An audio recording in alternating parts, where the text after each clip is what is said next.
새벽 5시 부산 송정 해안가에 파도가 밀려온다. 물거품이 모래사장을 적시고 다시 물러가는 그 순간을 카메라 셔터가 정확히 포착한다. 윤성은 삼각대 앞에 쪼그리고 앉아 바다를 바라본다. 그의 얼굴은 45년의 시간이 새긴 주름과 바닷바람이 만든 그 흐름으로 단단해 보인다. 카메라 뷰파인더 너머로 보이는 수평선은 언제나 같은 자리에 있지만 매일 다른 얼굴을 한다. 윤성은 중얼거린다. 나는 바다의 사진을 찍는 사람입니다. 바다는 기억을 닮았죠. 늘 같은 듯 늘 달라요. 그의 목소리는 낮고 차분하지만 어딘가 쓸쓸하다. 촬영을 마친 윤성은 장비를 챙겨 해안가, 언덕 위 작은 카페 겸 갤러리로 돌아간다. 바다소리라는 이름의 이 공간은 그가 10년 전부터 운영해온 곳이다. 벽면에는 그가 찍은 바다 사진들이 걸려 있다. 폭풍우 치는 거친 바다, 고요한 새벽녘의 바다, 석양에 물든 수평선, 파도에 부서지는 암초. 모두 같은 바다지만 모두 다른 표정을 하고 있다. 윤성이 카페 문을 열고 들어서자 주방에서 영신이 고개를 내민다. 벌써 일어나셨어요? 영신은 68세의 여인이지만 여전히 정정하고 부지런하다. 그녀는 윤성보다 2시간 먼저 일어나 국을 끓이고 밥을 짓는다. 날 새는 걸 어떻게 알아요? 윤성이 웃으며 카메라 가방을 내려놓는다. 영신은 식탁에 아침상을 차리며 말한다. 오늘 바다는 어땠어? 그냥 바다죠. 윤성의 대답은 언제나 짧다. 그는 아버지를 닮았다고 생각한다. 말이 없고 묵묵한 성격. 아버지는 3년 전 심장마비로 세상을 떠났다. 영신은 아버지의 2번째 아내였다. 윤성이 7살 때 어머니가 갑자기 사라진 후 아버지는 1년 만에 영신과 재혼했다. 처음엔 낯설었지만 이제 영신은 윤성의 유일한 가족이다. 밥을 먹으며 윤성은 영신의 손을 본다. 국자를 쥔 손이 미세하게 떨린다. 지난달 병원에서 초기 치매 진단을 받은 후로 영신의 손떨림이 잦아졌다. 의사는 말했다. 아직 초기입니다. 약물 치료와 함께 규칙적인 생활과 정서적 안정이 중요합니다. 윤성은 고개를 끄덕였지만 속으로는 불안했다. 식사를 마치고 영신이 설거지를 하러 가려는데 윤성이 말한다. 어머니, 제가 할게요. 영신은 돌아서며 미소 짓는다. 괜찮아. 이것도 운동이야. 그녀는 주방으로 들어가고 윤성은 갤러리 한쪽 작업실로 향한다. 컴퓨터를 켜고 오늘 아침 찍은 사진들을 확인하는데 영신이 작업실 문을 두드린다. 윤성아. 응? 너 오늘 점심 뭐 먹고 싶어? 윤성은 시계를 본다. 아침 6시 반이다. 어머니, 이제 막 아침 먹었잖아요. 영신은 잠시 멈칫하더니 웃는다. 그랬지? 미안, 깜빡했네. 그녀는 문을 닫고 나가고 윤성은 한숨을 쉰다. 이런 일이 최근 들어 자주 일어난다. 방금 한 말을 잊거나 물건을 놓은 곳을 기억하지 못하거나 같은 질문을 반복한다. 의사는 이것이 치매의 초기 증상이라고 했다.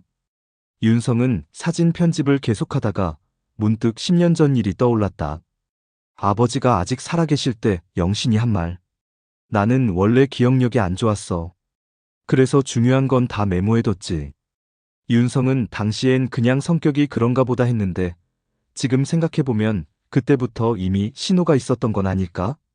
오후 2시 카페에 손님들이 하나둘 들어온다.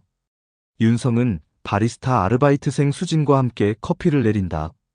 영신은 카운터 옆 작은 의자에 앉아 뜨개질을 한다. 그녀는 몇 달째 같은 목도리를 뜨고 있다. 절반쯤 뜨면 풀고 다시 뜨기를 반복한다. 어느 손님이 벽에 걸린 사진을 보며 묻는다. 이 사진들 다 작가님이 찍으신 거예요? 네, 전부 이 앞바다에서 찍은 것들입니다. 같은 바다인데 이렇게 다 다르네요. 바다는 매일 다른 얼굴을 하거든요. 손님은 고개를 끄덕이며 사진을 감상한다. 영신은 그 모습을 보다가 갑자기 손님에게 말을 건넨다. 저기요, 혹시 바다에서 아이 본 적 있어요?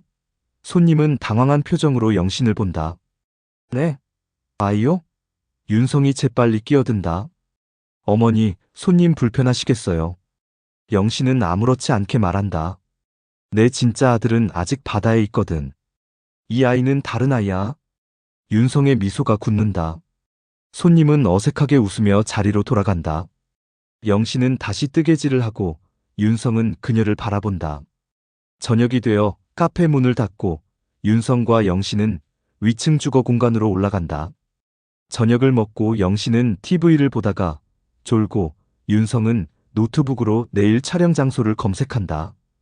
밤 10시쯤 영신이 잠들었는지 확인하고 윤성은 자신의 방으로 들어간다. 침대에 누워 천장을 보는데 오늘 오후 영신이 한 말이 머릿속에서 맴돈다. 내 진짜 아들은 아직 바다에 있거든. 이 아이는 다른 아이야. 윤성은 그게 무슨 의미인지 알 수 없다. 치매 환자들은 종종 과거와 현재를 혼동하거나 망상을 보인다고 의사가 말했다. 아마 그런 증상의 하나일 거라고 윤성은 스스로를 안심시킨다. 하지만 영신의 목소리가 너무 또렷했다. 농담하는 목소리가 아니었다. 확신에 찬 목소리였다. 윤성은 잠이 오지 않아 창문을 연다. 바람과 함께 파도 소리가 들려온다. 언제나 같은 소리지만 오늘은 왠지 다르게 들린다. 불안하고 불길하게. 윤성은 중얼거린다. 나는 그 말의 의미를 너무 늦게 알게 됐다. 카메라는 창밖의 어두운 바다를 천천히 비춘다. 파도 소리가 점점 커지고 화면이 암전된다. 새벽 3시, 윤성은 희미한 소리에 잠에서 깬다. 문 여는 소리다. 그는 벌떡 일어나 복도로 나간다. 거실로 가는 문이 열려 있고 현관 쪽에서 인기척이 들린다. 윤성이 서둘러 현관으로 가보니 영신이 슬리퍼도 신지 않은 맨발로 현관문을 열려고 하고 있다. 어머니, 어디 가세요? 영신은 돌아보지 않고 문고리를 잡아당긴다. 나가야 해. 바다로 가야 해. 윤성은 영신의 손을 잡는다. 지금 새벽이에요. 위험해요. 영신은 윤성의 손을 뿌리치며 다급하게 말한다. 아니야, 지금 가야 해. 그 아이가 기다려. 윤성은 부드럽게 말한다. 어머니, 아무도 안 기다려요. 들어가서 주무세요. 영신은 윤성을 빤히 보다가 갑자기 눈물을 흘린다. 너는 몰라. 너는 진짜 아들이 아니니까. 그 말에 윤성의 가슴이 철렁한다. 영신은 현관문에 기대어 주저앉는다. 윤성은 그녀를 부축해 방으로 데려간다. 침대에 눕힌 후 이불을 덮어주고 방문을 닫는다. 복도에 선 윤성은 깊은 한숨을 쉰다. 다음 날 아침 영신은 아무 일 없었다는 듯 밥상을 차린다. 윤성은 어젯밤 일을 언급하지 않는다. 아침을 먹으며 영신이 묻는다. 윤성아, 너 어렸을 때 바다에 자주 갔었지? 응, 아버지랑 자주 갔어요. 그때가 좋았어? 윤성은 젓가락을 놓고 영신을 본다. 좋았죠. 아버지랑 어머니랑 셋이서 바다 갔던 게 제일 좋은 기억이에요. 영신은 미소 짓지만 그 미소가 슬퍼 보인다. 그랬구나. 식사를 마치고 윤성은 카페로 내려간다. 어제 설치해둔 CCTV를 확인하기 위해서다. 지난주 영신이 밤에 집을 나간 적이 있어 윤성은 현관과 거실에 CCTV를 달았다. 컴퓨터로 어젯밤 녹화 영상을 돌려본다. 새벽 2시 50분, 영신이 방에서 나온다. 그녀는 거실을 천천히 가로질러 현관으로 향한다. 중간에 멈춰서서 창밖을 본다. 그리고 중얼거린다. 윤성은 볼륨을 최대로 올린다. 은주야, 거기 있니? 영신의 목소리가 스피커를 통해 흘러나온다. 윤성은 영상을 멈추고 되돌려 다시 듣는다. 은주야, 거기 있니? 은주. 그 이름을 윤성은 처음 듣는다. 영신이 아는 사람인가? 친구? 친척? 윤성은 영신의 과거에 대해 아는 게 거의 없다는 걸 깨닫는다. 오후 윤성은 카페 일을 하면서도 계속 그 이름을 생각한다. 은주. 영신은 위층에서 낮잠을 자고 있다. 윤성은 잠시 카페를 비우고 위층으로 올라간다. 영신의 방문을 조심스럽게 열어본다. 그녀는 깊이 잠들어 있다. 윤성은 방 안을 둘러본다. 오래된 옷장, 화장대, 서랍장. 그는 서랍장을 열어본다. 첫 번째 서랍엔 옷가지들이 정리되어 있다. 두 번째 서랍엔 오래된 사진들이 담긴 상자가 있다. 윤성은 상자를 꺼내 연다. 흑백 사진들이다. 젊은 시절의 아버지, 그리고 영신. 둘이 함께 찍은 결혼사진. 어린 윤성을 안고 있는 영신. 윤성은 사진들을 하나씩 넘긴다. 그런데 상자 바닥에 낡은 종이 한 장이 있다. 윤성은 그것을 꺼내본다. 오래된 신문 기사 스크랩이다. 1989년 6월 15일자. 제목은 부산 해안가 화재로 일명 사망 일명 실종이다. 기사 내용을 읽는 윤성의 손이 떨린다. 지난 14일 저녁 8시경 부산 수영구 해안가 주택에서 화재가 발생해 박모 씨가 32살의 나이로 사망하고 강은주 씨가 28살의 나이로 실종됐다. 당시 집안에 있던 것으로 추정되는 7살 남자 어린이의 행방도 묘연하다. 윤성은 기사를 다시 읽는다. 1989년. 그 해가 윤성이 7살이던 해다. 윤성은 기사를 들고 아래층으로 내려간다. 노트북을 열고 1989년 부산 화재 사건을 검색한다. 기사가 몇 개 나온다. 같은 사건에 대한 후속 보도들이다. 그중 하나를 클릭한다. 화재 사망자 신원 확인. 실종자 및 아동 행방 여전히 미궁이라는 제목이다. 기사엔 사진이 첨부되어 있다. 화재 현장 사진, 그리고 실종자 강은주의 사진. 윤성은 숨이 멎는다. 사진 속 여인은 젊은 시절의 영신과 똑같다. 아니, 영신 그 자체다. 윤성은 화면을 확대한다. 틀림없다. 강은주. 그 이름이 영신의 진짜 이름인가? 그렇다면 왜 이름을 바꿨을까? 그리고 그 화재 사건은 무엇인가? 윤성은 계속 기사들을 찾아 읽는다. 화재 원인은 밝혀지지 않았다. 실종된 강은주와 아이는 끝내 발견되지 않았다. 사건은 미제로 남았다.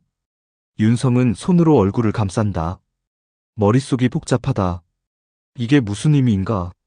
영신이 그 강은주라면 어떻게 살아남았고 왜 이름을 바꿨으며 그 아이는 누구인가? 그리고 자신과는 무슨 관계인가?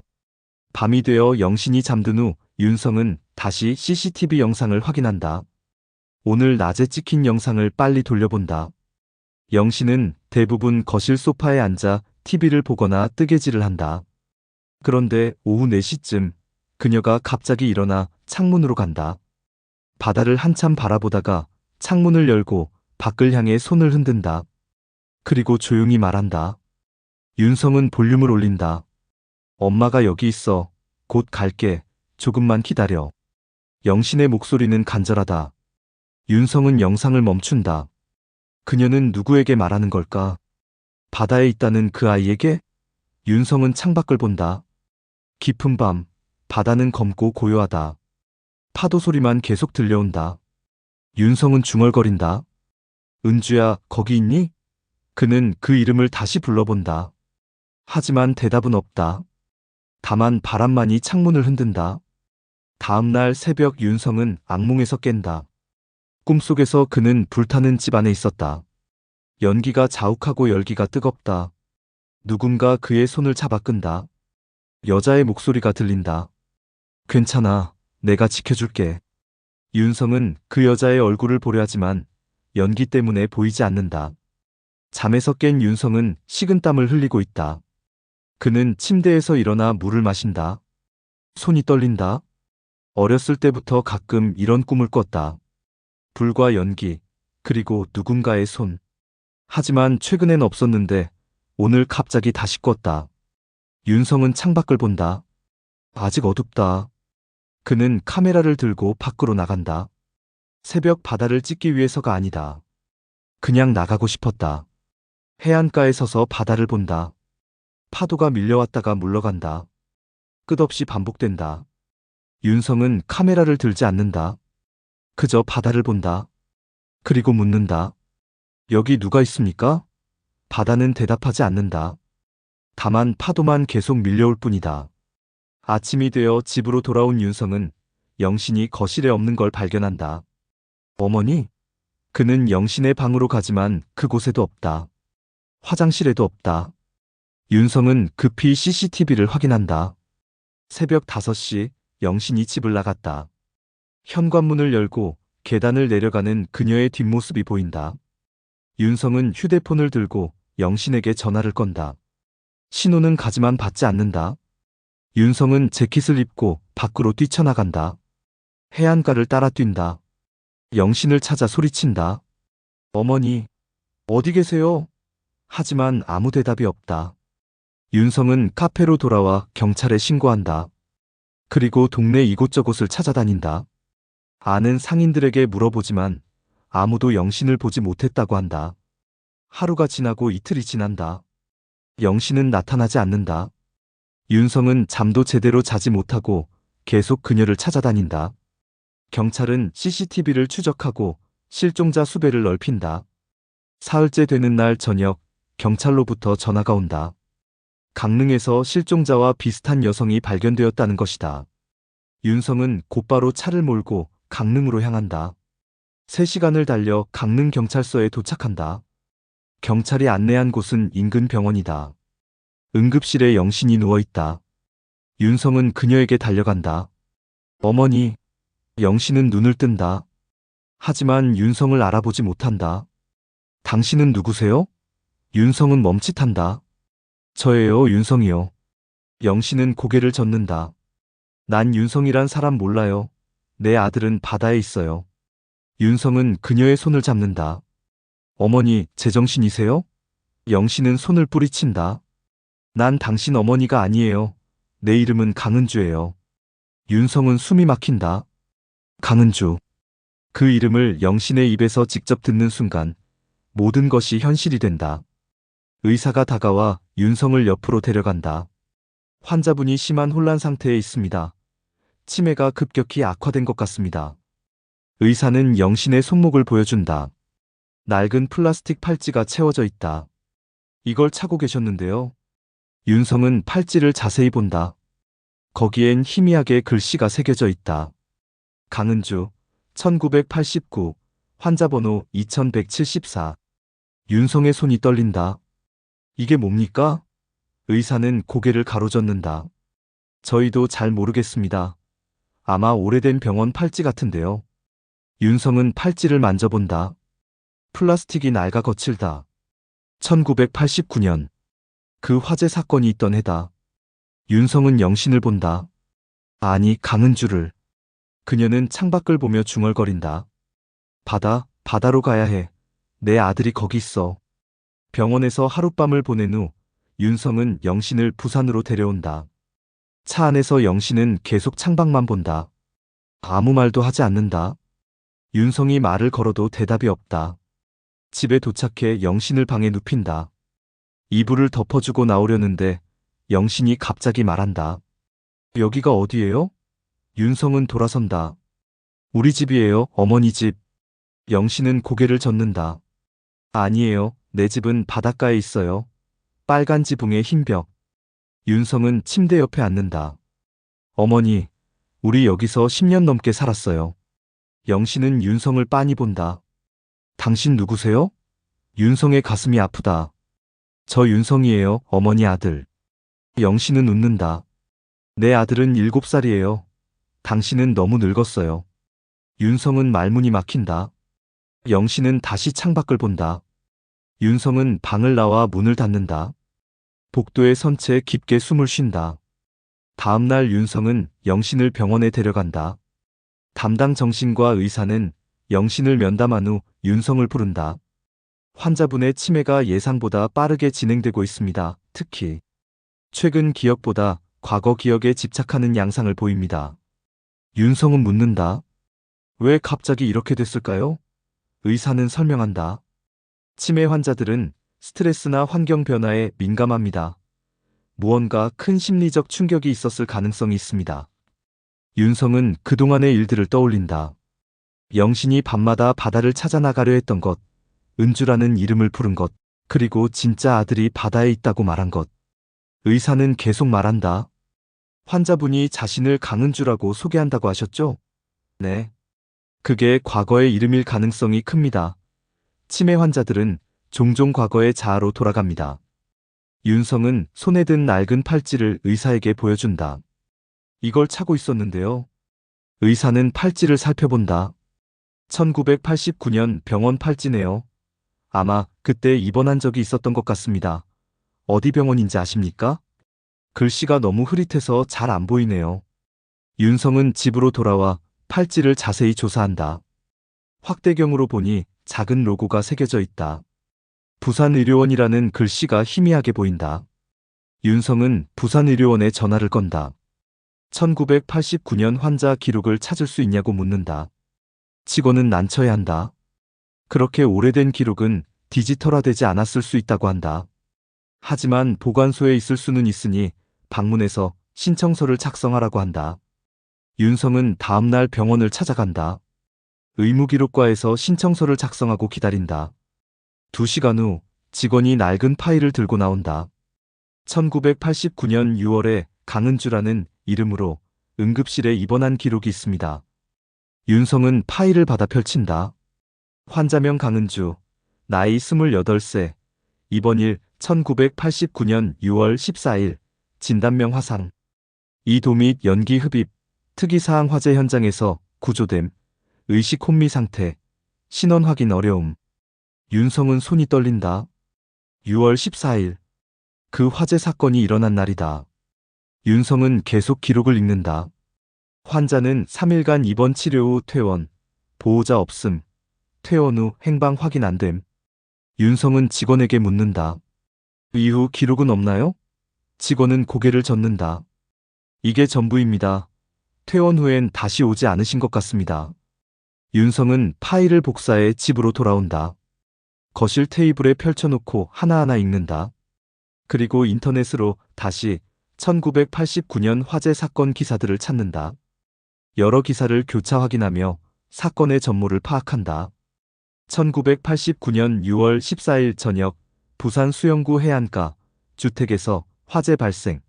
집주인 박영희 씨가 32살의 나이로 사망. 그날 집에 놀러왔던 친구 강은주 씨가 28살의 나이로 실종되고 박 씨의 아들 윤모 군이 7살의 나이로 실종됨. 강은주 씨는 화재 발생 직후 병원으로 이송되었으나 신원불명 상태로 3일 만에 퇴원, 이후 행방불명, 아이는 끝내 발견되지 않음. 윤성은 기사를 읽고 또 읽는다. 박영희. 그 이름이 낯설지 않다. 윤성은 자신의 출생증명서를 찾아본다. 어머니 이름 박영희. 윤성은 숨이 멎는다. 그날 화재로 죽은 사람이 자신의 친어머니였다. 그리고 실종된 아이가 자신이었다. 강은주는 친어머니의 친구였고 그날 집에 놀러왔다가 화재를 당했다. 그리고 그녀가 자신을 구했다. 윤성은 손으로 얼굴을 감싼다. 모든 퍼즐 조각이 맞춰진다. 영신은 강은주다. 그녀는 자신을 구한 후 이름을 바꾸고 자신을 키웠다. 아버지는 어땠을까? 아버지는 알았을까? 윤성은 아버지의 물건들을 찾아본다. 서재에 보관된 오래된 상자를 꺼낸다. 그 안에는 아버지의 일기장이 있다. 윤성은 1989년 부분을 펼친다. 6월 20일 영희가 죽었다. 윤성이 실종됐다. 나는 미칠 것 같다. 7월 5일 은주 씨가 윤성을 데리고 나타났다. 살아있었다. 기적이다. 은주 씨가 구해준 것이다. 7월 10일 은주 씨는 기억을 잃었다고 한다. 자신이 누구인지도 모른다. 하지만 윤성을 지켜줬다. 나는 그녀에게 감사할 뿐이다. 8월 1일 은주 씨와 결혼하기로 했다. 윤성에게 어머니가 필요하다. 그리고 그녀에게도 가족이 필요하다. 우리는 서로를 구원할 수 있을 것이다. 윤성은 일기장을 덮는다. 아버지는 모든 걸 알고 있었다. 윤성은 위층으로 올라가 영신의 방문을 연다. 그녀는 침대에 앉아 창밖을 보고 있다. 윤성은 그녀 옆에 앉는다. 오랫동안 아무 말도 하지 않는다. 그러다 조용히 묻는다. 강은주 씨. 영신은 윤성을 본다. 처음으로 초점이 맞는 눈빛이다. 윤성은 계속 말한다. 그날 밤 저를 구해주셨죠? 영신은 천천히 고개를 끄덕인다. 그리고 작은 목소리로 말한다. 너무 뜨거웠어. 연기가 가득했어. 하지만 너는 거기 있었어. 작고 떨고 있었어. 윤성의 눈에서 눈물이 흐른다. 감사합니다. 영신은 윤성의 손을 잡는다. 손이 차갑다. 나는 내 아들을 구하지 못했어. 그날 바다에서 잃어버렸어. 윤성은 멈칫한다. 무슨 말씀이세요? 영신은 창밖 바다를 본다. 내 진짜 아들 7살 바다에서 놀다가 파도에 휩쓸렸어. 나는 그 아이를 구하지 못했어. 그래서 너를 구한 거야, 속죄하기 위해. 윤성은 숨을 멈춘다. 영신의, 아니 강은주의 과거에 그런 일이 있었다. 그녀는 자신의 아들을 잃고 윤성을 구했다. 속죄가 아니라 살아남기 위해. 윤성은 그녀를 껴안는다. 두 사람은 말없이 서로를 안고 온다. 창밖으로 파도 소리가 들려온다. 며칠 후 윤성은 1989년 신문 기사들을 더 찾아본다. 부산 시립도서관 자료실에서 마이크로필름을 뒤진다. 6월부터 7월까지의 지역 신문들을 하나씩 확인한다. 화재 사건 외에 다른 사건은 없을까? 강은주에 대한 다른 기록은 없을까? 몇 시간을 찾다가 한 작은 기사를 발견한다. 1989년 5월 10일자. 제목은 해운대 해수욕장 익사사고, 7세 남아 실종이다. 윤성은 기사를 확대해 읽는다.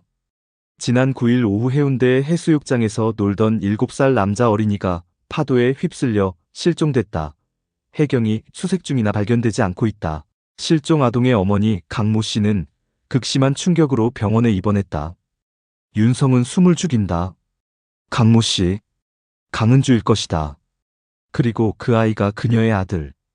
윤성은 기사를 복사해 집으로 돌아온다. 영신은 요즘 거의 말을 하지 않는다. 하루 종일 침대에 누워있거나 창가에 앉아 바다를 본다. 윤성이 밥을 가져다 줘도 몇 숟가락 뜯어만다. 밤이면 가끔 중얼거린다. 윤성은 그녀 방 밖에서 듣는다. 미안해, 미안해. 엄마가 잘못했어. 조금만 기다려. 엄마가 곧 갈게. 영신의 목소리는 간절하고 슬프다. 윤성은 문을 열고 들어간다. 어머니. 영신은 윤성을 본다. 하지만 알아보는지 모르겠다. 윤성은 그녀 옆에 앉아 손을 잡는다. 같이 있어 줄게요. 영신은 고개를 끄덕인다. 두 사람은 말없이 앉아 있다. 창밖으로 파도 소리가 들려온다. 다음 날 윤성은 예전에 녹음해둔 해양소리 파일들을 정리한다. 지난 10년간 각종 바다 소리를 녹음해 보관해뒀다. 파도, 갈매기, 배의 엔진 소리, 바람. 파일들을 하나씩 듣는다. 작년 여름에 녹음한 파일을 재생하는데 중간에 이상한 소리가 섞여 있다. 윤성은 볼륨을 높인다. 희미하게 여자의 목소리가 들린다. 윤성은 파일을 편집 프로그램으로 열어 잡음을 제거하고 목소리 부분을 증폭시킨다. 그리고 다시 재생한다. 은주야, 그 아이를 지켜줘. 제발 그 아이만은. 윤성은 소름이 돋는다. 영신의 목소리다. 아니, 더 젊었을 때의 목소리 같다. 배경에는 파도 소리와 함께 불길 타는 소리가 희미하게 섞여 있다. 윤성은 파일 정보를 확인한다. 녹음 날짜는 작년이지만 윤성은 이 소리를 녹음한 기억이 없다. 파일 속성을 더 자세히 보니 원본 생성 날짜가 1989년 6월 14일로 되어 있다. 윤성은 혼란스럽다. 1989년 파일이 왜 자신의 컴퓨터에 있을까? 윤성은 외장하드 폴더를 뒤진다. 그리고 오래된 카세트 테이프에서 디지털화한 파일들을 발견한다. 몇 년 전 아버지가 돌아가신 후 유품을 정리하다 카세트 테이프 몇 개를 발견했었다. 윤성은 그것들을 디지털 파일로 변환해 보관해뒀는데 자세히 듣지는 않았었다. 윤성은 다른 파일들도 재생해본다. 대부분 파도 소리와 바람 소리다. 그런데 한 파일에서 또 목소리가 들린다. 이번엔 남자 목소리다. 윤성은 놀란다. 아버지의 목소리다. 은주씨, 괜찮습니까? 정신 차리세요. 그리고 여자 목소리가 이어진다. 영신, 아니 은주의 목소리다. 아이가 어디 있어요? 아버지의 목소리가 다시 들린다. 여기 있습니다. 무사합니다. 은주의 목소리가 울먹인다. 정말요? 정말 살아있어요? 윤성은 파일을 멈춘다. 이 녹음은 화재 직후 녹음된 것 같다. 아버지가 왜 이걸 녹음했을까? 윤성은 다른 파일들도 계속 듣는다. 시간 순으로 정리하니 화재 이후 몇 달간의 녹음들이 나온다. 대부분 짧은 대화들이다. 은주의 목소리는 처음엔 혼란스럽고 불안하지만 시간이 지나며 점점 안정된다. 한 파일에서 은주가 말한다. 저는 아무것도 기억나지 않아요. 내가 누군지, 어디서 왔는지, 그냥 불과 아이만 기억나요. 아버지가 대답한다. 괜찮습니다. 천천히 기억하시면 됩니다. 중요한 건 지금 여기 계시다는 겁니다. 또 다른 파일에서 은주가 묻는다. 제 이름이 뭐라고 했죠? 아버지가 답한다. 영신입니다. 당신 이름은 김영신입니다. 은주는 그 이름을 되뇌인다. 김영신, 김영신. 네, 제 이름은 김영신이에요. 윤성은 파일을 끈다. 아버지가 그녀에게 새 이름을 준 것이다. 과거를 지우고 새로 시작하기 위해. 윤성은 모든 파일을 다 듣는다. 마지막 파일은 1990년 1월에 녹음된 것이다. 아버지의 목소리가 들린다. 오늘로 이 녹음을 그만두려 합니다. 영신 씨는 이제 안정을 찾았고, 윤성이도 잘 자라고 있습니다. 우리는 이제 한 가족입니다. 과거는 과거로 남겨두겠습니다. 은주 씨, 아니 영신, 당신이 이 녹음을 듣는 날이 온다면, 그건 당신이 기억을 되찾았다는 뜻일 겁니다. 그때 당신이 어떤 선택을 하든, 나는 이해하겠습니다. 다만 한 가지만 기억해 주세요. 우리는 당신을 사랑했고, 당신은 우리에게 어머니였습니다. 파일이 끝난다. 윤성은 눈물을 흘린다. 아버지는 모든 걸 알면서도 영신을 받아들였고 사랑했다. 그리고 언젠가 진실이 드러날 날을 대비해 이 녹음들을 남긴 것이다. 그날 밤 윤성은 악몽을 꾼다. 불타는 집, 연기와 열기. 어린 윤성은 방 한구석에 웅크리고 있다. 무섭다. 뜨겁다. 숨이 막힌다. 그때 문이 열리고 누군가 들어온다. 여자다. 그녀는 윤성에게 달려와 안아올린다. 괜찮아. 내가 지켜줄게. 그녀는 윤성을 안고 연기 속을 뚫고 나간다. 계단을 내려가고 현관문을 연다. 밖은 시원하다. 공기가 맑다. 그녀는 윤성을 내려놓고 얼굴을 본다. 윤성은 그제야 그녀의 얼굴을 본다. 젊은 영신이다. 아니, 강은주다. 그녀는 미소 짓는다. 이제 괜찮아. 그리고 그녀는 다시 집 안으로 뛰어간다. 윤성이 소리친다. 어디 가요? 그녀가 돌아본다. 한 사람 더 있어 구해야 해. 그녀는 불길 속으로 사라진다. 윤성은 악몽에서 깬다. 온몸이 땀에 젖어 있다. 그는 침대에 앉아 숨을 고른다. 꿈이 너무 생생했다. 마치 진짜 기억처럼. 다음 날 아침 윤성은 영신의 방으로 간다. 그녀는 아직 자고 있다. 윤성은 조용히 그녀 옆에 앉는다. 그리고 작은 목소리로 말한다. 당신은 두 번 저를 구했어요. 한 번은 불에서, 한 번은 외로움에서. 영신의 눈이 천천히 열린다. 그녀는 윤성을 본다. 초점 없는 눈빛이지만 무언가를 알아보는 것 같다. 윤성의 손을 잡는다. 그리고 희미하게 미소 짓는다. 윤성은 그녀의 손을 꼭 잡는다. 창밖으로 아침 햇살이 비치고 파도 소리가 들려온다. 윤성은 요즘 밤잠을 제대로 자지 못한다. 매일 밤 같은 꿈을 꾼다.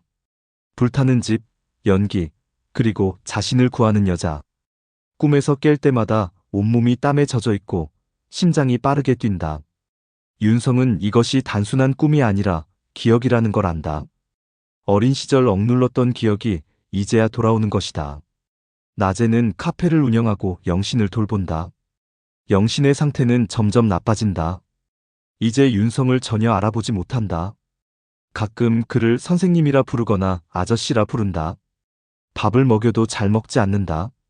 병원에서는 요양병원 입원을 권했지만 윤성은 거부했다. 집에서 끝까지 돌보고 싶었다.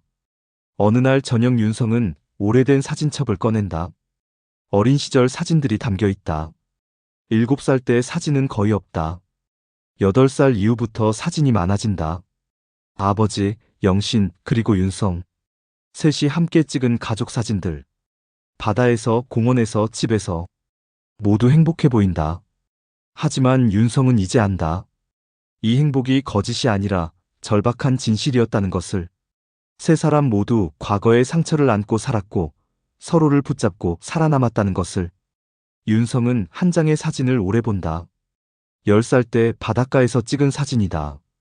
영신이 윤성의 손을 잡고 있고 둘 다 카메라를 보며 웃고 있다. 영신의 미소가 슬퍼 보인다. 윤성은 그때는 몰랐다. 그녀가 무엇을 잃었는지, 무엇을 견디고 있었는지. 윤성은 사진첩을 덮고 컴퓨터로 간다. 1989년 사건을 다시 조사하기 위해서다. 해운대 익사 사고에 대한 기록을 더 찾아본다. 당시 신문 기사 몇 개가 더 나온다. 사고 다음 날 기사에는 수색 작업이 계속되고 있다는 내용이 있다. 사흘 후 기사에는 수색 중단, 실종 아동 발견 모태라는 제목이 붙어 있다. 그리고 일주일 후 작은 기사 하나, 실종 아동 어머니 퇴원, 충격으로 기억 일부 상실이라는 내용이다. 윤성은 기사를 확대해 읽는다. 지난 9일 해운대에서 익사 사고로 아들을 잃은 강은주 씨가 병원에서 퇴원했다. 강 씨는 극심한 충격으로 기억 일부를 상실한 것으로 알려졌다. 담당 의사는 외상 후 스트레스 장애로 인한 일시적 기억 상실일 수 있다고 설명했다. 윤성은 기사를 다시 읽는다. 아들을 잃은 직후 기억을 잃었다. 그리고 한 달 후 화재 현장에서 다른 아이를 구했다. 윤성은 생각한다. 강은주는 자신의 아들을 구하지 못한 죄책감에 시달렸을 것이다. 그리고 화재 현장에서 윤성을 발견했을 때 그 아이를 구해야 한다고 생각했을 것이다. 속죄의 기회라고 여겼을지도 모른다. 아니면 잃어버린 아들을 대신할 수 있다고 생각했을지도. 윤성은 가슴이 아프다. 영신은 자신을 구하면서 동시에 자신도 구하려 했던 것이다. 윤성은 위층으로 올라가 영신의 방문을 연다. 그녀는 침대에 앉아 창밖을 보고 있다. 윤성은 그녀 옆에 앉는다. 오랫동안 아무 말도 하지 않는다. 그러다 조용히 묻는다. 그때 많이 무서우셨죠? 영신은 윤성을 보지 않는다. 윤성은 계속 말한다. 아들을 잃고 혼자 남았을 때 얼마나 외로우셨을까요? 영신의 눈에서 눈물이 흐른다. 윤성은 그녀의 손을 잡는다. 저를 구해줘서 고마워요. 덕분에 저는 살았어요. 영신은 윤성을 본다. 처음으로 초점이 맞는 눈빛이다. 그리고 작은 목소리로 말한다. 미안해. 그날 밤 윤성은 또 악몽을 꾼다. 이번엔 다르다. 불타는 집이 아니라 바다다. 파도가 거세게 친다. 어린아이가 물속에서 허우적거린다. 손을 뻗지만 파도가 아이를 삼킨다. 여자가 비명을 지른다. 물속으로 뛰어들지만 아이는 보이지 않는다. 여자는 계속 소리친다. 윤성은 꿈에서 깨지 못한다. 꿈은 계속된다. 여자는 해안가에 쓰러져 온다. 사람들이 그녀를 부축한다. 구급차가 온다. 여자는 병원 침대에 누워 천장을 본다. 눈에 초점이 없다. 의사가 말한다. 쇼크 상태입니다. 정신적 외상이 심합니다. 윤성은 그제야 잠에서 깬다. 새벽 4시다. 윤성은 일어나 물을 마신다. 꿈이 너무 생생해서 현실인지 꿈인지 구분이 안 된다.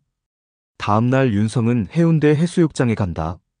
1989년 사고가 일어난 곳이다. 지금은 많이 변했을 것이다. 하지만 바다는 같다. 윤성은 백사장에 서서 파도를 본다. 저 파도 어딘가에서 한 아이가 사라졌다. 영신의 아들이. 윤성은 카메라를 들고 바다를 찍는다. 거친 파도, 부서지는 물거품, 수평선. 셔터를 누를 때마다 윤성은 생각한다. 이 바다가 얼마나 많은 것을 가져갔을까? 그리고 얼마나 많은 것을 기억하고 있을까? 촬영을 마치고 윤성은 해안가 카페에 앉는다. 커피를 마시며 바다를 본다. 옆 테이블에 노부부가 앉아 있다. 할머니가 할아버지에게 말한다. 여기서 우리 아들이 처음 바다를 봤었지. 기억나? 할아버지가 고개를 끄덕인다. 그때가 좋았지. 윤성은 그들의 대화를 듣는다. 기억. 모든 것은 기억으로 이루어진다. 사랑도, 가족도, 정체성도. 집으로 돌아와 윤성은 오늘 찍은 사진들을 컴퓨터로 옮긴다. 사진을 하나씩 보는데 이상한 게 보인다. 파도를 찍은 한 장의 사진. 물거품 사이로 무언가가 보인다. 윤성은 사진을 확대한다. 희미하지만 사람 형상처럼 보인다. 아이 같다. 윤성은 다른 사진들도 확인한다. 몇 장에서 비슷한 형상이 보인다. 윤성은 소름이 돋는다. 이게 뭘까? 렌즈의 먼지? 빛의 반사? 아니면 정말 무언가가 있는 걸까? 윤성은 사진을 인쇄한다. 그리고 영신의 방으로 간다. 그녀는 자고 있다. 윤성은 사진을 그녀의 침대 옆 탁자에 놓는다. 그리고 작은 목소리로 말한다. 당신의 아들은 바다에 있어요. 바다가 기억하고 있어요. 며칠 후 윤성은 또 해운대에 간다. 이번엔 새벽에 간다. 사람이 없는 고요한 바다를 찍고 싶어서다. 삼각대를 세우고 카메라를 설치한다. 해가 뜨기 전 푸른 시간, 바다는 신비롭다. 윤성은 셔터를 누른다. 그때 바람에 소리가 섞여 들린다. 희미한 목소리. 윤성은 귀를 기울인다. 엄마. 윤성은 주위를 둘러본다. 아무도 없다. 다시 바다를 본다. 파도 소리만 들린다. 윤성은 녹음기를 꺼낸다. 바다 소리를 녹음하기 시작한다. 10분 정도 녹음한 후 재생해본다. 파도 소리, 바람 소리, 그리고 중간중간 희미한 목소리. 엄마, 여기 있어요, 엄마. 윤성은 녹음기를 멈춘다. 손이 떨린다. 이게 정말 녹음된 걸까 아니면 윤성의 상상일까? 윤성은 다시 재생한다. 목소리가 들린다. 분명히. 윤성은 바다를 향해 말한다. 네 엄마는 너를 잊지 않았어. 여전히 너를 찾고 있어. 바다는 대답하지 않는다. 다만 파도만 계속 밀려올 뿐이다. 집으로 돌아온 윤성은 녹음 파일을 컴퓨터로 옮긴다. 전문 오디오 프로그램으로 분석한다. 파형을 확대하고 주파수를 조정한다. 그리고 목소리 부분을 분리한다. 재생하면 더 선명하게 들린다. 엄마, 여기 있어요. 괜찮아요. 엄마 울지 마세요. 윤성은 숨을 멈춘다. 이건 바다가 기억하는 소리다. 36년 전 그날 아이가 마지막으로 한 말. 윤성은 파일을 저장한다. 그리고 영신에게 들려줘야 할지 고민한다. 이게 그녀에게 위안이 될까 아니면 더 큰 고통이 될까? 윤성은 결정하지 못한다. 그날 밤 영신이 갑자기 소리친다. 윤성은 잠에서 깨 그녀의 방으로 달려간다. 영신은 침대에 앉아 울고 있다. 윤성은 그녀를 안는다. 괜찮아요, 제가 여기 있어요. 영신은 윤성의 품에서 중얼거린다. 바다가 불러, 아이가 나를 불러. 윤성은 그녀의 등을 토닥인다. 들려요, 저도 들었어요. 영신은 윤성을 본다. 정말? 윤성은 고개를 끄덕인다. 네, 정말이에요. 당신 아들은 괜찮다고 했어요. 엄마 울지 말라고. 영신은 더 세게 운다. 윤성도 함께 운다. 두 사람은 오랫동안 서로를 안고 운다. 창밖으로 파도 소리가 들려온다. 어둠 속에서 바다는 계속 숨쉰다. 한 달이 지났다. 영신의 상태는 더 악화됐다. 이제 침대에서 거의 일어나지 못한다. 말도 거의 하지 않는다. 가끔 눈을 뜨지만 초점이 없다. 의사는 말기 단계로 접어들고 있다고 했다. 윤성은 매일 그녀를 돌본다. 밥을 먹이고 몸을 닦아주고 책을 읽어준다. 영신이 좋아하던 시집을 읽어준다. 바다에 관한 시들. 영신은 들으면서 가끔 미소 짓는다. 윤성은 그 미소를 보며 위안을 얻는다. 어느 날 윤성은 시청 기록 보관소를 방문한다. 1989년 화재 사건에 대한 공식 기록을 찾기 위해서다. 담당자는 오래된 파일을 꺼내준다. 사건 보고서, 수사 기록, 사진들. 윤성은 하나하나 읽는다. 화재 원인은 가스 폭발로 추정, 사망자 박영애, 사인은 화상 및 연기 흡입에 의한 질식사. 현장에서 강은주라는 여성과 어린아이가 구조됨. 강은주는 병원으로 이송, 아이는 신원불명 상태로 보호됨. 윤성은 계속 읽는다. 며칠 후 아이의 아버지가 나타나 인수, 아이는 실종됐던 유무군으로 확인, 강은주는 퇴원 후 행방불명. 윤성은 사진들을 본다. 화재 현장 사진, 검게탄 집, 그리고 구조 당시 사진. 누군가 아이를 안고 있는 모습. 사진이 흐릿하지만 그 사람이 강은주인 것 같다. 윤성은 기록을 복사해 집으로 돌아온다. 거실 테이블에 펼쳐놓고 모든 자료를 정리한다. 신문 기사, 병원 기록, 사건 보고서, 아버지의 일기, 녹음 파일. 모든 조각을 맞추니 그날의 전모가 드러난다. 1989년 6월 14일 저녁, 강은주는 친구 박영희의 집에 놀러 갔다. 박영희는 윤성의 친어머니다. 저녁을 먹고 이야기를 나누던 중 가스 폭발이 일어났다. 불이 났다. 박영희는 주방에 있었고 즉사했다. 윤성은 방에 있었다. 강은주는 연기 속을 뚫고 윤성의 방으로 갔다. 윤성을 안고 밖으로 나왔다. 하지만 다시 집 안으로 들어갔다. 박영희를 구하기 위해. 하지만 이미 늦었다. 강은주는 화상을 입고 쓰러졌다. 구조대가 도착해 둘을 구했다. 강은주는 병원에 입원했고 윤성은 보호소에 맡겨졌다. 며칠 후 윤성의 아버지가 나타났다. 일 때문에 해외에 있다가 급히 귀국한 것이다. 윤성은 자료를 읽으며 그날을 상상한다. 아버지가 병원에서 강은주를 만났을 것이다. 그녀는 기억을 잃은 상태였다. 자신이 누구인지, 왜 그곳에 있는지 몰랐다. 다만 아이를 구했다는 것만 기억했다. 아버지는 그녀에게 감사했을 것이다. 그리고 그녀의 사정을 알게 됐을 것이다. 한 달 전 아들을 잃었다는 것, 극심한 충격으로 기억을 잃었다는 것. 아버지는 결정했을 것이다. 그녀에게 새로운 삶을 주기로, 그리고 자신도 새로운 삶을 시작하기로. 윤성에게 어머니를 주기 위해 아버지는 그녀에게 새 이름을 줬다. 김영신. 그리고 결혼했다. 셋은 가족이 됐다. 윤성은 눈물을 흘린다. 아버지는 모든 것을 견뎌냈다. 아내를 잃은 슬픔, 아들을 잃을 뻔한 공포, 그리고 새로운 가족을 만드는 책임. 윤성은 위층으로 올라가 아버지의 사진을 본다. 서재에 걸린 액자 속 아버지는 미소 짓고 있다. 윤성은 사진에 대고 말한다. 아버지, 이제 다 알았어요. 왜 그렇게 하셨는지 감사합니다. 윤성은 사진을 내려 가슴에 안는다. 그리고 오랫동안 서 있는다. 저녁이 되어 윤성은 영신의 방으로 간다. 그녀는 자고 있다. 윤성은 조용히 그녀 옆에 앉는다. 그리고 작은 목소리로 말한다. 은주씨. 영신의 눈이 천천히 열린다. 윤성은 계속 말한다.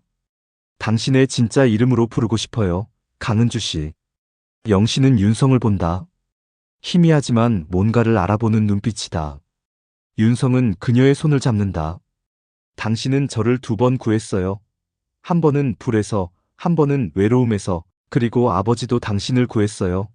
슬픔에서. 우리는 서로를 구한 거예요. 영신의 눈에서 눈물이 흐른다. 윤성도 운다. 다음 날 윤성은 오래된 상자를 꺼낸다. 아버지 유품 중 아직 열어보지 않은 것이 있었다. 작은 나무 상자다. 자물쇠가 채워져 있다. 윤성은 열쇠를 찾는다. 서재 서랍을 뒤지다 작은 열쇠를 발견한다. 상자를 연다. 안에는 편지 몇 통과 사진 몇 장이 들어있다. 윤성은 편지를 꺼내 읽는다. 첫 번째 편지는 영신이 아버지에게 쓴 것이다. 날짜는 1990년 12월. 여보, 나는 아직도 모든 것을 기억하지 못합니다. 하지만 한 가지는 확실히 알아요. 당신과 윤성이 내 가족이라는 것. 당신들이 없었다면 나는 살아남지 못했을 거예요. 고맙습니다. 사랑합니다. 윤성은 다음 편지를 읽는다. 아버지가 영신에게 쓴 답장이다. 영신, 당신도 우리를 구했습니다. 윤성을 구했고 나를 구했어요. 우리는 서로에게 기적입니다. 과거는 중요하지 않아요. 중요한 건 지금 여기 함께 있다는 것입니다. 윤성은 편지들을 모두 읽는다. 10여 통의 편지. 아버지와 영신이 주고받은 사랑의 기록. 상자 바닥에 사진 한 장이 있다. 윤성은 사진을 꺼내본다. 흑백 사진이다. 해변에서 찍은 것 같다. 젊은 여자가 어린 남자아이를 안고 있다. 둘 다 카메라를 보며 웃고 있다. 뒷면에 글씨가 쓰여 있다. 1987년 여름. 은주와 준호. 윤성은 숨을 죽인다. 이게 강은주와 그녀의 아들 사진이다. 바다에서 잃어버린 그 아이. 윤성은 사진을 자세히 본다. 아이는 밝게 웃고 있다. 은주도 행복해 보인다. 윤성은 사진을 가슴에 안는다. 이 아이는 이제 바다에 있다. 영원히. 윤성은 사진을 들고 영신의 방으로 간다. 그녀는 깨어 있다. 윤성은 사진을 그녀에게 보여준다. 당신의 아들이에요, 준호. 영신은 사진을 본다. 손을 뻗어만진다. 그리고 작게 웃는다. 예쁘지? 윤성은 고개를 끄덕인다. 정말 예쁘네요. 닮았어요, 당신을. 영신은 사진을 가슴에 안는다. 그리고 눈을 감는다. 윤성은 그녀 옆에 앉아 손을 잡는다. 두 사람은 말없이 앉아 있다. 창밖으로 석양이 진다. 가을이 왔다. 바다는 점점 차가워진다. 윤성은 매일 아침 바다를 찍는다. 계절이 바뀌는 바다의 모습을 기록한다. 여름의 푸른 바다, 가을의 회색 바다. 같은 바다지만 다른 얼굴. 영신은 더 이상 일어나지 못한다. 하루 대부분을 잠으로 보낸다. 깨어있을 때도 말을 하지 않는다. 다만 윤성의 손을 잡고 있을 뿐이다. 의사는 말했다. 이제 시간 문제입니다. 마음의 준비를 하세요. 윤성은 준비가 안 된다. 어떻게 준비할 수 있을까? 사랑하는 사람을 보내는 것을. 어느 날 밤 윤성은 영신 옆에 앉아 이야기를 한다. 어렸을 때 기억을 들려준다. 어머니가 처음 내 손을 잡고 바다에 갔던 날 나는 무서웠어요. 파도가 크게 보였거든요. 하지만 어머니가 손을 잡아줘서 괜찮았어요. 어머니는 말했죠. 바다는 무섭지 않아. 바다는 우리를 감싸주는 거야. 나는 그 말을 기억해요. 그 후로 바다가 좋아졌어요. 윤성은 계속 말한다. 10살 때 처음 카메라를 받았던 날 아버지가 주신 거였어요. 어머니는 내게 바다를 찍어보라고 했죠. 바다는 매번 다르니까 찍을 때마다 새롭다고. 그래서 나는 사진작가가 됐어요. 어머니 덕분에. 영신은 눈을 뜨지 않지만 윤성의 손을 꽉 잡는다. 윤성은 그녀가 듣고 있다는 걸 안다. 며칠 후 윤성은 결심한다. 영신에게 진실을 다 말하기로. 그녀가 누구였는지, 무엇을 했는지, 왜 고마운지. 윤성은 침대 옆에 앉아 말한다. 어머니, 아니 은주씨, 나는 이제 다 알아요. 당신이 누구인지, 당신이 무엇을 잃었는지, 그리고 나를 위해 무엇을 했는지. 영신은 눈을 뜬다. 윤성을 본다. 윤성은 계속 말한다. 당신은 아들을 잃었어요. 바다에서. 그리고 한 달 후 다른 아이를 구했어요. 나를, 불 속에서. 당신은 기억을 잃었지만 나를 지켜줬어요. 나는 그게 얼마나 어려운 일인지 알아요. 자신의 아픔을 견디면서 남을 돌보는 것. 영신의 눈에서 눈물이 흐른다. 윤성도 운다. 나는 당신의 진짜 아들이 아니에요. 하지만 당신은 내 진짜 어머니예요. 피가 아니라 사랑이 우리를 가족으로 만들었어요. 영신은 입을 연다. 희미한 목소리가 나온다. 윤성아. 윤성은 숨을 멈춘다. 몇 달 만에 처음 듣는 그녀의 목소리다. 영신은 계속 말한다. 미안해. 윤성은 고개를 젓는다. 아니에요. 미안할 것 없어요. 영신은 윤성의 손을 잡는다. 나는 너를 사랑했어, 진짜로. 윤성은 더 세게 운다. 나도 어머니를 사랑해요, 진짜로. 영신은 미소 짓는다. 그리고 눈을 감는다. 윤성은 그녀의 손을 놓지 않는다. 두 사람은 오랫동안 손을 잡고 있다. 창밖으로 달빛이 비친다. 파도 소리가 들려온다. 윤성은 중얼거린다. 고마워요, 은주씨. 내 어머니가 되어줘서. 다음 날 아침 윤성은 아침 일찍 일어난다. 오늘은 특별한 날이다. 윤성은 준비한 것이 있다. 카메라와 앨범, 그리고 편지. 윤성은 영신의 방으로 간다. 그녀는 아직 자고 있다. 윤성은 조용히 그녀 옆에 앉아 기다린다. 1시간쯤 지나 영신이 눈을 뜬다. 윤성은 미소 짓는다. 안녕하세요. 영신도 희미하게 미소 짓는다. 윤성은 앨범을 꺼낸다. 보여드릴 게 있어요. 앨범을 펼친다. 어린 윤성의 사진들이다. 영신과 함께 찍은 사진들. 바다에서, 공원에서, 집에서. 윤성은 사진을 하나하나 보여주며 설명한다. 이건 내가 8살 때예요. 어머니가 나를 바다에 데려갔던 날. 이건 10살 때. 어머니가 내 생일 케이크를 만들어준 날. 이건 15살 때. 내가 처음 사진 공모전에서 상을 받았던 날. 어머니가 제일 기뻐하셨죠. 영신은 사진들을 본다. 때로 미소 짓고 때로 눈물을 흘린다. 앨범의 마지막 페이지에 편지가 끼워져 있다. 윤성이 쓴 편지다. 윤성은 편지를 꺼내 읽기 시작한다. 나의 어머니께 저는 오랫동안 제 어머니가 누구인지 몰랐습니다. 아니, 알고 있다고 생각했지만 전부를 알지는 못했습니다. 이제 저는 압니다. 어머니는 강은주라는 이름을 가진 여자였습니다. 아들을 사랑했지만 잃어버린 어머니, 그리고 낯선 아이를 구하고 그 아이의 어머니가 되어준 사람. 어머니는 제게 생명을 2번 주셨습니다. 한 번은 불에서 구해주셨고, 한 번은 사랑으로 키워주셨습니다. 저는 어머니가 아니었다면 존재하지 못했을 것입니다. 어머니의 아픔을 이제 조금 이해합니다. 잃어버린 아들을 그리워하면서도 다른 아이를 사랑해야 했던 마음, 과거를 잊어야 했지만 잊을 수 없었던 기억, 어머니는 그 모든 것을 견뎌냈습니다. 저를 위해서 감사합니다. 그리고 미안합니다. 제가 더 일찍 알아차리지 못해서, 어머니의 슬픔을 이해하지 못해서. 하지만 이제는 압니다. 그리고 어머니를 사랑합니다.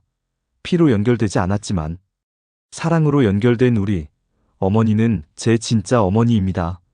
영원히 사랑하는 아들 윤성 올림. 편지를 다 읽고 윤성은 영신을 본다.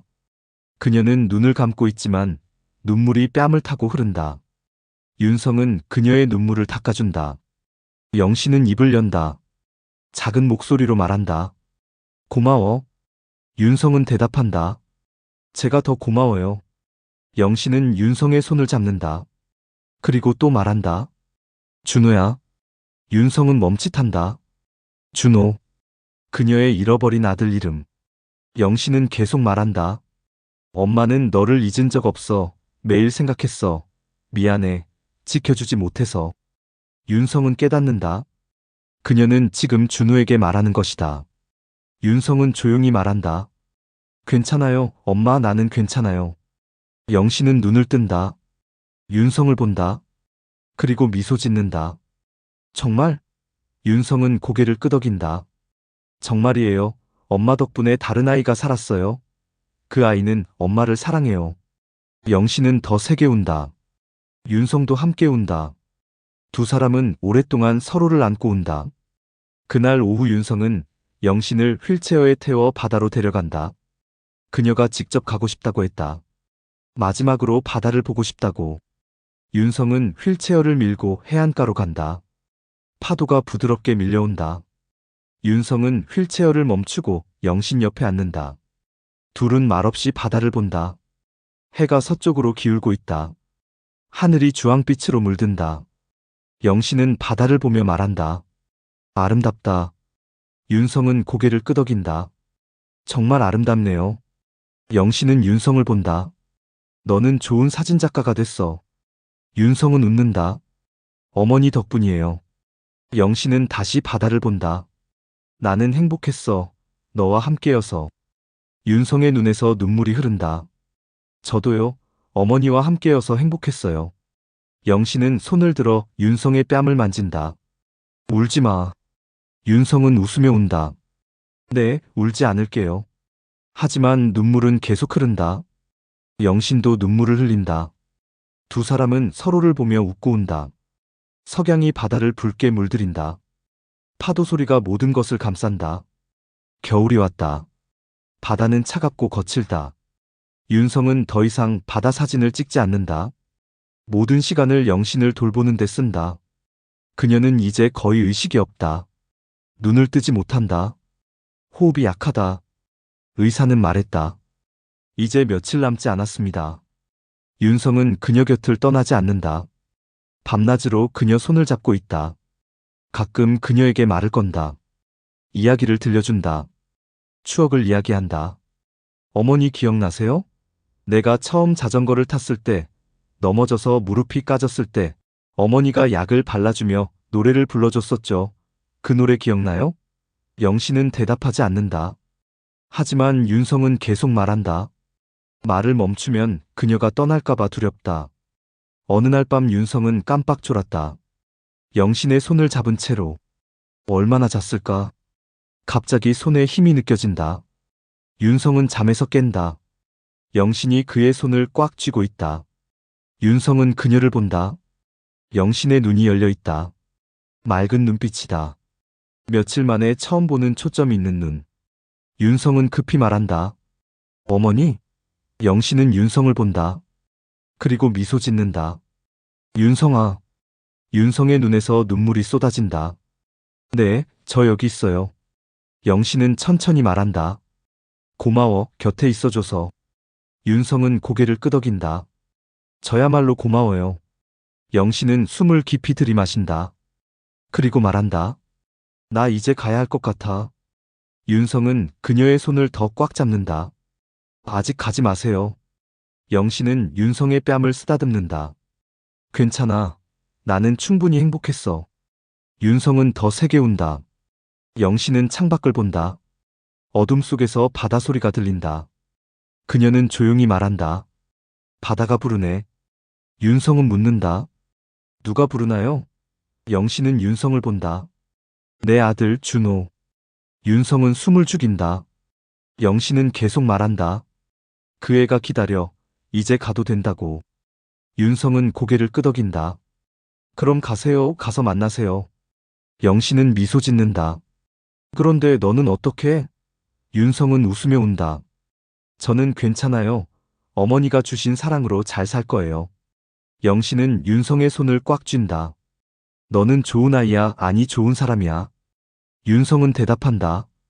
어머니 덕분이에요. 영신은 눈을 감는다. 그리고 작은 목소리로 말한다. 사랑해. 윤성은 대답한다. 저도 사랑해요. 영신의 호흡이 점점 느려진다. 윤성은 그녀의 손을 잡고 조용히 노래를 부른다. 영신이 어릴 때 자신에게 불러주던 자장가. 파도처럼 부드러운 멜로디. 윤성은 노래하며 운다. 영신은 미소를 띤 채 숨을 쉰다. 점점 더 느리게. 그리고 어느 순간 멈춘다. 윤성은 노래를 멈춘다. 영신의 손을 잡은 채 그녀를 본다. 그녀는 평화로워 보인다. 고통이 사라진 얼굴. 윤성은 그녀의 이마에 입을 맞춘다. 그리고 작은 목소리로 말한다. 편히 쉬세요, 은주씨. 당신의 진짜 이름으로 부를게요. 강은주, 나의 어머니. 윤성은 오랫동안 그녀 곁에 앉아 있다. 창밖으로 동이 튼다. 새벽 바다가 희미하게 보인다. 파도는 여전히 밀려오고 밀려간다. 장례식은 조용히 치러진다. 가까운 지인 몇 명만 참석한다. 카페 단골 손님들, 이웃 상인들. 모두 영신을 좋은 사람으로 기억한다. 친절했고 따뜻했다고. 윤성은 감사하다고 말한다. 어머니를 기억해줘서. 장례를 마치고 윤성은 영신의 유골함을 들고 바다로 간다. 그녀가 원했던 곳이다. 바다에 뿌려달라고, 아들이 있는 곳에 함께 있고 싶다고. 윤성은 해안가에 선다. 파도가 거칠게 친다. 겨울 바다는 차갑다. 윤성은 유골함을 연다. 그리고 바람을 따라 재를 날린다.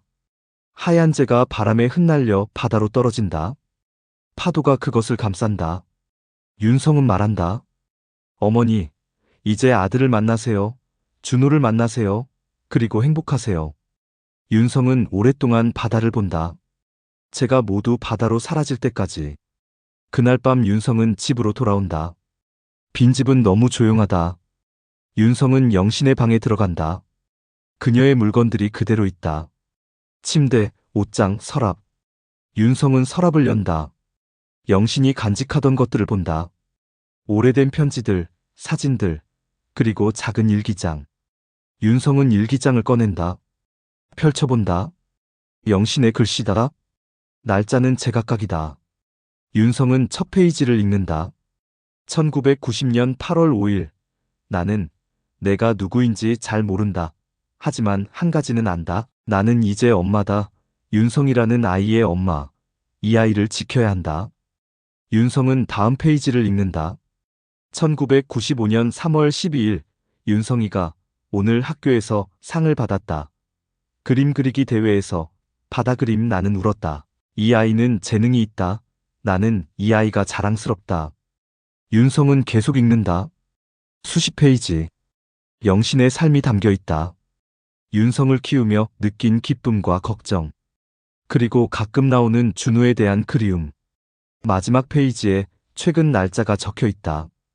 몇 달 전 2024년 9월 1일. 나는 점점 잊어간다. 윤성의 얼굴도 내 이름도 하지만 한 가지는 잊지 않았다. 나는 사랑했다. 두 아들을 사랑했다. 하나는 바다로 갔고 하나는 내 곁에 남았다. 나는 행복했다. 윤성은 일기장을 덮는다. 눈물이 뚝뚝 떨어진다. 그는 일기장을 가슴에 안는다. 그리고 말한다. 어머니도 사랑받았어요. 제가 어머니를 사랑했어요. 윤성은 오랫동안 영신의 방에 앉아 있다. 그녀의 흔적들을 보며 울고 웃는다. 창밖으로 달빛이 비친다. 파도 소리가 들려온다. 윤성은 생각한다. 어머니는 이제 바다에 있다. 평화롭게. 아들과 함께. 2년이 지났다.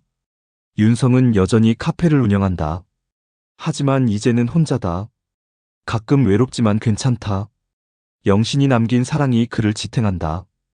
윤성은 매일 아침 바다를 찍는다. 예전처럼. 바다는 여전히 같으면서 다르다. 윤성은 그 변화를 카메라에 담는다. 계절이 바뀌는 바다, 날씨가 변하는 바다, 빛이 다른 바다. 모두 아름답다. 윤성은 그 사진들을 모아 전시회를 준비한다. 제목은 바다에 남은 이름이다. 전시회 준비는 몇 달이 걸렸다. 윤성은 지난 20년간 찍은 바다 사진들을 정리했다. 수천 장 중에서 50장을 선별했다. 각 사진마다 이야기가 있다. 언제 어디서 찍었는지, 그날 무슨 일이 있었는지. 윤성은 각 사진에 짧은 글을 붙였다. 사진과 글이 함께 이야기를 만든다. 바다의 이야기, 그리고 그의 이야기. 전시회장은 부산의 작은 갤러리다. 윤성이 자주 가던 곳이다. 관장은 윤성의 작품을 좋아했고 기꺼이 공간을 내줬다. 윤성은 일주일에 걸쳐 전시를 설치했다. 사진을 벽에 걸고 조명을 맞추고 글을 배치했다. 마지막 날 모든 것이 완성됐다. 윤성은 갤러리를 돌아보며 만족한다. 전시회 개막일. 많은 사람이 찾아온다. 카페 단골 손님들, 사진 동료들, 미술 애호가들. 모두 윤성의 사진을 감상한다. 벽에 걸린 바다 사진들. 각각 다른 표정을 한 바다. 어떤 것은 평화롭고 어떤 것은 격렬하다. 어떤 것은 슬프고 어떤 것은 희망차다. 관람객들은 사진 앞에서 오래 머문다. 그리고 사진 옆에 붙은 글을 읽는다. 한 사진 옆에는 이렇게 쓰여 있다. 2005년 봄, 어머니와 함께 본 일출. 어머니는 말했다. 바다는 매일 새로 시작한다. 우리도 그래야 한다. 또 다른 사진 옆에는 2018년 가을, 폭풍 후의 바다. 거칠지만 아름답다. 산도 그렇다. 전시장 한가운데에 특별한 공간이 있다. 작은 방처럼 꾸며진 곳. 그곳에는 3개의 사진이 걸려 있다. 첫 번째 사진은 어린 윤성과 영신이 함께 있는 모습, 해변에서 웃고 있다. 두 번째 사진은 영신의 초상, 그녀가 바다를 바라보는 뒷모습. 세 번째 사진은 바다 한가운데 떠 있는 것처럼 보이는 흐릿한 형상. 윤성이 해운대에서 찍은 그 사진, 물거품 사이로 보이는 아이 같은 형상. 이 공간의 제목은 기억이다. 윤성은 이 공간에 작은 글을 남겼다. 우리는 모두 누군가의 기억 속에 산다. 그리고 누군가를 기억하며 산다. 이 사진들은 내가 기억하는 사람들이다. 나를 낳은 어머니, 나를 키운 어머니, 그리고 내가 만나지 못한 형제, 모두 바다와 함께 내 안에 있다. 개막식에서 윤성은 짧은 인사말을 한다. 많은 분들이 와주셔서 감사합니다. 이 전시회는 바다에 관한 것이지만 동시에 사랑에 관한 것입니다. 저는 오랫동안 바다를 찍어왔습니다. 바다는 제게 단순한 풍경이 아닙니다. 바다는 기억이고 가족이고 사랑입니다. 제 어머니는 제게 바다를 보는 법을 가르쳐 주셨습니다. 그리고 사랑하는 법도 가르쳐 주셨습니다. 어머니는 이제 바다에 계십니다. 하지만 저는 매일 바다를 통해 어머니를 만납니다. 이 사진들이 여러분께도 무언가를 전달하기를 바랍니다. 사랑하는 사람을 떠올리게 하거나 잊고 있던 기억을 일깨우거나 아니면 그냥 바다의 아름다움을 느끼시기를 감사합니다. 전시회는 한 달 동안 열린다. 매일 많은 사람이 찾아온다. 어떤 사람은 사진 앞에서 울고 어떤 사람은 오래 서서 생각에 잠긴다. 윤성은 가끔 갤러리를 방문해 관람객들을 본다. 한 노부인이 영신의 초상 앞에서 오래 서 있다. 윤성이 다가가 묻는다. 마음에 드시나요? 노부인은 고개를 끄덕인다. 이 사진 속 분이 작가님의 어머니신가요? 네. 노부인은 사진을 계속 본다. 아름다운 분이시네요. 슬퍼 보이지만 평화로워 보여요. 윤성은 미소 짓는다. 정확히 보셨습니다. 어머니는 그런 분이셨어요. 노부인은 윤성을 본다. 많이 보고 싶으시겠어요. 윤성은 고개를 끄덕인다. 매일 보고 싶어요. 하지만 괜찮아요. 어머니는 항상 제 곁에 계시니까. 노부인은 윤성의 손을 잡는다. 좋은 아들이시네요. 윤성은 눈시울이 붉어진다. 감사합니다. 어느 날 한 젊은 여자가 갤러리를 찾아온다. 그녀는 오래 사진들을 보더니 윤성에게 질문한다. 저 기억이라는 방에 있는 사진들이 궁금한데요. 특히 세 번째 사진. 윤성은 그녀를 기억의 방으로 안내한다. 이 사진은 해운대에서 찍은 건데요. 파도 속에 희미하게 보이는 형상이 있어요. 여자는 사진을 자세히 본다. 아이 같은데요? 윤성은 고개를 끄덕인다. 네, 제 어머니의 아들이었던 아이예요. 오래전에 바다에서 사고로 돌아가셨죠. 여자는 윤성을 본다. 그럼 작가님의 형제분이신가요? 윤성은 잠시 생각하다 대답한다. 네, 제가 만나지 못한 형이에요. 하지만 어머니를 통해 알게 됐죠. 여자는 다시 사진을 본다. 슬픈 이야기네요. 윤성은 미소 짓는다. 슬프지만 아름다운 이야기이기도 해요. 사랑은 죽음보다 강하니까요. 전시회 마지막 날, 윤성은 혼자 갤러리에 남는다. 모든 관람객이 떠난 후 조용한 공간. 윤성은 벽에 걸린 사진들을 천천히 본다. 하나하나 기억을 떠올린다. 각 사진을 찍을 때의 감정, 그날의 날씨, 어머니의 모습, 모든 것이 생생하다. 윤성은 기억의 방으로 들어간다. 영신의 사진 앞에 선다. 그녀의 뒷모습, 바다를 바라보는 그녀. 윤성은 작은 목소리로 말한다. 어머니, 많은 사람이 어머니를 봤어요. 그리고 감동받았어요. 어머니의 사랑을 느꼈어요. 저는 그게 자랑스러워요. 어머니가 자랑스러워요. 윤성은 사진에 손을 댄다. 차가운 유리가 느껴진다. 보고 싶어요. 매일 보고 싶어요. 하지만 괜찮아요. 어머니가 주신 사랑으로 잘 살고 있어요. 윤성은 눈물을 닦고 미소 짓는다. 전시회가 끝나고 윤성은 일상으로 돌아간다. 카페를 운영하고 사진을 찍고 손님들을 맞이한다. 하지만 무언가 달라졌다. 윤성은 이제 과거에 얽매이지 않는다. 과거를 받아들이고 현재를 산다. 어머니의 사랑을 가슴에 품고 앞으로 나아간다. 매일 아침 바다를 찍으며 윤성은 생각한다. 바다는 모든 것을 기억한다. 파도가 가져간 것들, 남겨진 것들. 윤성은 카메라 셔터를 누른다. 바다의 순간을 포착한다. 그 순간 속에 어머니가 있다. 준호가 있다. 모든 사랑이 있다. 어느 날 윤성은 라디오 출연 제안을 받는다. 지역 라디오 방송에서 예술가 인터뷰를 하는 프로그램이다. 윤성은 승낙한다. 방송 당일 윤성은 스튜디오에 앉는다. 진행자가 묻는다. 작가님의 사진들은 모두 바다를 담고 있는데요. 바다가 작가님께 특별한 의미가 있나요? 윤성은 잠시 생각하다 대답한다. 네, 바다는 제게 가족입니다. 어머니가 바다를 사랑하셨고, 저에게도 바다를 사랑하도록 가르쳐 주셨어요. 바다를 볼 때마다 어머니가 생각나요. 진행자가 다시 묻는다. 전시회 제목이 바다에 남은 이름이었는데 무슨 의미인가요? 윤성은 미소 짓는다. 우리는 모두 누군가의 기억 속에 이름으로 남아요. 제 어머니는 이제 바다에 계시지만 저는 매일 그분의 이름을 부릅니다. 그래서 그분은 여전히 제 곁에 계세요. 이름은 사라지지 않아요. 기억하는 사람이 있는 한. 방송이 끝나고 윤성은 바다로 간다. 석양 무렵이다. 하늘이 붉게 물들고 있다. 윤성은 삼각대를 세우고 카메라를 설치한다. 석양을 찍으려는 게 아니다. 그냥 바다 앞에 있고 싶었다. 카메라 뷰파인더를 통해 바다를 본다. 수평선 너머로 해가 진다. 붉은 빛이 바다를 물들인다. 윤성은 셔터를 누르지 않는다. 그냥 본다. 그 순간을 느낀다. 바람이 불고 파도가 친다. 윤성은 눈을 감는다. 그리고 내레이션처럼 중얼거린다.